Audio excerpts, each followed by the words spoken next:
Hello welcome everyone, this is Prem Kumar from UK. देखो, UK की firms के अंदर जॉब्स बहुत सारी आती हैं ऑडिटिंग के अंदर। अच्छा। तो हम बात कर रहे हैं इस वीडियो के अंदर कि क्या बेसिक रिक्वायरमेंट्स होती हैं, क्या मिनिमम चीज़ें आपको आनी चाहिए, क्या आपको मिनिमम एक्सपीरियंस होना चाहिए, क्या क्वालिफिकेशन होनी चाहिए टू बी एलिजिबल, कि आप एटलीस्ट एलिजिबल हो जाओ किसी भी जॉब अप्लाई करने के लिए। देखो, जॉब्स ना बहुत अलग अलग क्राइटेरियाज में अलग अलग डिपार्टमेंट्स के अंदर आती हैं। अरे कहना क्या चाहते हो? फॉर एग्जांपल, ऑडिट की आ गई, एश्योरेंस की आ गई, ऑडिट में बैंकिंग की आ गई, इंश्योरेंस की आ गई, और भी अलग अलग डिपार्टमेंट। जैसे मैं ट्रेजरी में काम कर रहा हूँ तो शायद ट्रेजरी की जॉब आ गई, या क्रेडिट की जॉब आ गई, एनालिटिक्स की जॉब आ गई। तो अलग अलग जॉब्स हैं, उसकी अलग अलग रिक्वायरमेंट्स भी हैं, लेकिन जो बेसिक रिक्वायरमेंट्स हैं, जो बेसिक कॉन्टेक्स्ट है एक ऑडिटिंग डिपार्टमेंट का, एक एश्योरेंस का, कि उसमें यूके में क्या रिक्वायरमेंट्स हैं मिनिमम जो आपको आनी चाहिए, उसके बाद ही आप जॉब अप्लाई करने का सोचो, तो मैं उसको लिस्ट करूंगा इस वीडियो के अंदर। So stay tune till the end, मैं आपको सारी रिक्वायरमेंट्स बता दूंगा। वैसे तो जॉब डिस्क्रिप्शन में लिखी होती है, लेकिन मैं आपको एक जेनेरिक ओवरव्यू देना चाहता हूँ कि यार क्या एग्जैक्टली होता है। तो नंबर वन चीज़, आपका एक्सपीरियंस। देखो, एक्सपीरियंस किस तरह का मांगा जाता है। जब भी एक जॉब आती है यूके के अंदर, in big four firms, top 10 firms, वो टिपिकली सीनियर एसोसिएट या एम लेवल पे हायर कर रहे होते हैं at beginning level from overseas. वो एसोसिएट्स हायर नहीं करते बहुत हद तक बाहर से, कि एसोसिएट उनको यहीं पे मिल जाते हैं ग्रेजुएट स्कीम्स के थ्रू या लोकली। तो वो बाहर से हायर कर रहे होते हैं एक असिस्टेंट मैनेजर लेवल का बंदा या एक सीनियर एसोसिएट लेवल का बंदा। तो उससे एक्सपेक्टेशन होती है कि एक एएम लेवल का बंदा, उसको इंगेजमेंट लीड करना आता हो, उसने क्लाइंट बड़े मैनेज किए हों, क्लाइंट लीड किए हों। उससे ये एक्सपेक्टेशन होती है। तो आपकी सबसे पहले एक्सपेक्टेशन ये है कि आपने अपने आर्टिकलशिप के अंदर, अपने एक्सपीरियंस के अंदर क्लाइंट्स लीड किए हों, आपने बड़े बड़े एंगेजमेंट्स देखे हों जो इस जॉब पे आप अप्लाई करें उस ग्रुप से related, of course relevant experience.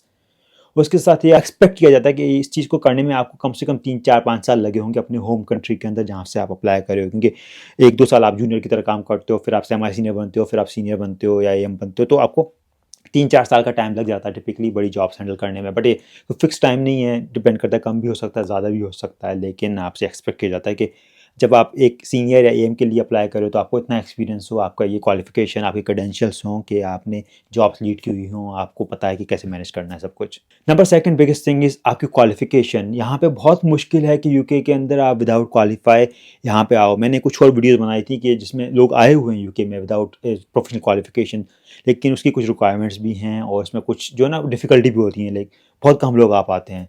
तो वो आप वीडियो देख सकते हो। द पॉइंट इज़ आप क्वालिफाई होने चाहिए। आप क्वालिफिकेशन सीए भी हो सकती है, एसीसी भी हो सकती है, सीपीए भी हो सकती है। CIMA doesn't work in most cases in audit department at least. इसके अलावा आप जो है मे बी अच्छा सा एक्सपीरियंस हो, आपका मास्टर्स किया हुआ हो, तो डिपेंड करता है क्वालिफिकेशन पे, या कोई और इक्विवेलेंट जो है वो भी हो सकती है।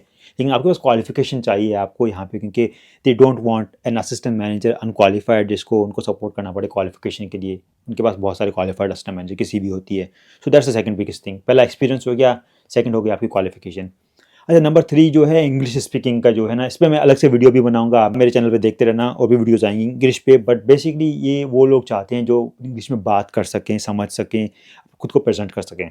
इसका मतलब ये नहीं कि आप बहुत फ्लुएंटली बात कर रहे हो, आप गोरों की तरह बात कर रहे नहीं। हो। At least you are able to speak, आप समझा सको और उन लोगों को कि अरे क्या बात हो रही है। तो उतनी मिनिमम रिक्वायरमेंट है। तो एक सवाल आता है मोस्टली कि सर हमें इंग्लिश नहीं आती, हमने कभी पढ़ी नहीं है या एटलीस्ट बोली नहीं है, तो क्या हम यूके आ सकते हैं? तो इट्स वेरी हार्ड। आपको इंटरव्यू में एटलीस्ट जस्टिफाई करना पड़ेगा।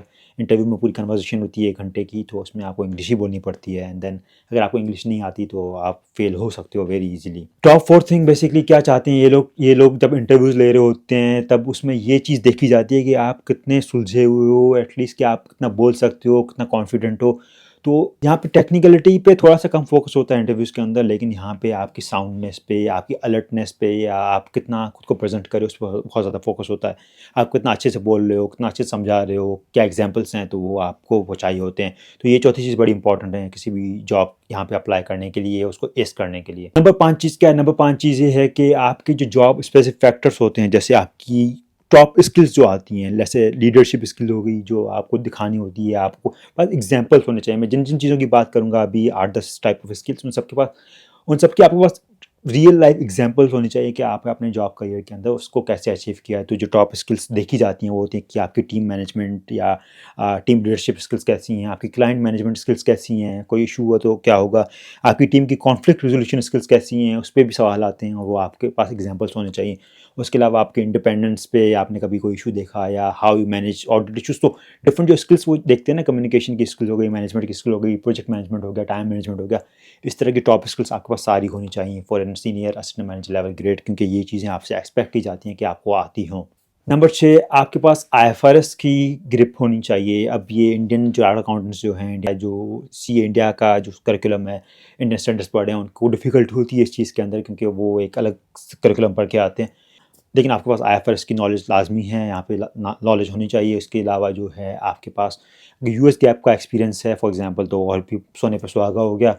और भी जो है ना रिक्वायरमेंट्स, आपको यूके की थोड़ी बहुत गैप के बारे में थोड़ा सा पता होना चाहिए कि यहाँ पे क्या होता है, एटलीस्ट थोड़ी सी basic knowledge. And the last one among many is number 7। Basically आपसे चाहते हैं, जब आप जॉब अप्लाई कर रहे हो, मैं एग्जांपल लेता हूँ बैंकिंग की, तो बैंकिंग जब आप जॉब अप्लाई कर रहे हो और इंटरव्यू होता है, तो आपके पास प्रैक्टिकल नॉलेज होनी चाहिए पूरी इंडस्ट्री की एटलीस्ट, कि यार आपको समझ आता है कि इसमें क्या रिस्क आते हैं, आपने स्टार्ट से एंड तक ऑडिट किया, आपको पता है यार कहाँ पे रिस्क होते हैं, क्या इश्यूज आते हैं, कैसे रिजॉल्व होते हैं, यूके में बैंकिंग सेक्टर में क्या हो रहा है। जो मार्केट की जो इन्फॉर्मेशन है ना, बड़ा इंपॉर्टेंट है कि आप उसको एनालाइज करो, आपको पता हो कि यूके में क्या इश्यूज आ रहे हैं। लाइक अभी करंटली देखें तो बैंकिंग के अंदर आपका जो है लोन्स वगैरह पे रेट्स वगैरह बढ़े हुए थे, तो उससे रिलेटेड रिस्क थे। अभी ईएसजी के रिस्क चल रहे हैं हर जगह पे, वो भी बैंकिंग सेक्टर पे किस तरह इम्पैक्ट कर रहे हैं वो भी आपको पता होना चाहिए। आप गवर्नमेंट के रिफॉर्म्स वगैरह जो होते हैं उसमें बैंकिंग पे क्या इम्पैक्ट पड़ता है वो भी पता होना चाहिए, मॉर्गेज के, ईसीएल के। तो कहने का मकसद है कि जब आप इंटरव्यू के लिए, आपसे बेसिकली एक्सपेक्ट किया जाता है एट दिस लेवल कि आपको बेसिक नॉलेज होनी चाहिए इंडस्ट्री के बारे में, तो वो आपसे इंटरव्यू में टेस्ट भी होती है। तो ये टॉप 7 थिंग्स हैं जो बहुत रिक्वायर्ड होती हैं। आपको मेक श्योर करना है कि चीज़ें आपको आती हों मिनिमम, आपको पता होना चाहिए। Partly it helps with the CV selection and partly it helps with the interview process. अगर आपको ये आती हैं तो आपके काफ़ी अच्छे चांसेस होते हैं कि आपको इंटरव्यू की कॉल आ गई तो आप एस कर लोगे and you will be eligible for the job. अगर आपको ये नहीं आता, आपको इतनी चीज़ें नहीं पता, तो इट्स वेरी हार्ड कि शायद आप यहाँ पे आ पाओ या अपने रोल को जस्टिफाई कर पाओ। Thank you so much for watching.